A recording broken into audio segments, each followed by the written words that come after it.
السلام علیکم گائز، اعوذ باللہ من الشیطان الرجیم، بسم اللہ الرحمن الرحیم۔ معزز ناظرین اور سامعین، میں آپ سب کو اپنے چینل میں خوش آمدید کہتی ہوں۔ ویڈیو کا آغاز حضور پاک صلی اللہ علیہ وآلہ وسلم کی بارگاہ رسالت میں درود پاک کا نذرانہ پیش کرنے سے کرتے ہیں۔ آئیے مل کر پڑھتے ہیں۔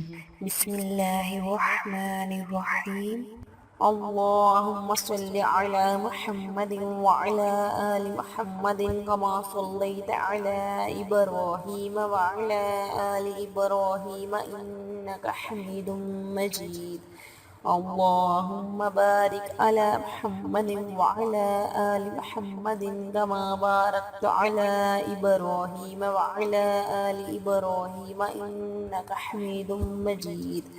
اعوذ باللہ من الشیطان الرجیم، بسم اللہ الرحمن الرحیم۔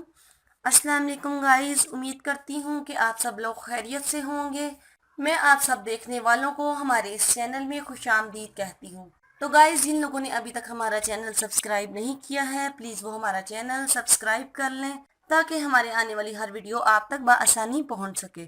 تو گائز، ویڈیو کا آغاز کرتے ہیں۔ میرا آج کا جو وظیفہ ہے ان لوگوں کے لیے ہے، ان والدین کے لیے ہے جو اپنے بچوں کے رشتوں کی وجہ سے بہت زیادہ پریشان ہیں اور ان کا جلدی رشتہ نہیں ہو رہا۔ ان لوگوں کے لیے میرا آج کا وظیفہ ہے، انشاءاللہ تعالی چند ہی دنوں میں جو لڑکا ہے یا لڑکی ہے انشاءاللہ تعالی جلد از جلد رشتہ ہو جائے گا۔ تو گائز، اس کے لیے آپ نے کیا کرنا ہے کہ اللہ پاک کا یہ اسم مبارک آپ نے 6666 مرتبہ پڑھنا ہے۔ تو وہ اسم مبارک یہ ہے یا لطیف، اور آپ اگر چاہیں تو آپ ایک وقت میں اسے پڑھ لیں، دن میں کوئی ایک وقت مقرر کر لیں اور اس وقت میں ان کی تعداد اس میں مبارک کو پڑھ کر پوری کریں۔ اگر آپ ایک وقت میں نہیں پڑھ سکتے تو آپ ایسا کریں کہ پانچوں نمازوں کے بعد اس طرح ان کی تعداد پوری کریں کہ سارا دن میں 6666 مرتبہ یہ اسم مبارک ایک دن میں پڑھا جائے۔ گائز، اگر آپ کو کسی بھی بات کی سمجھ نہ آئی ہو یا پھر آپ کسی بھی مسئلے کے بارے میں جاننا چاہتے ہو تو آپ مجھے کمنٹس کر کے پوچھ سکتے ہیں۔ اوکے گائز، امید کرتی ہوں آپ کو میری یہ چھوٹی سی کارآمد ویڈیو پسند آئی ہوگی۔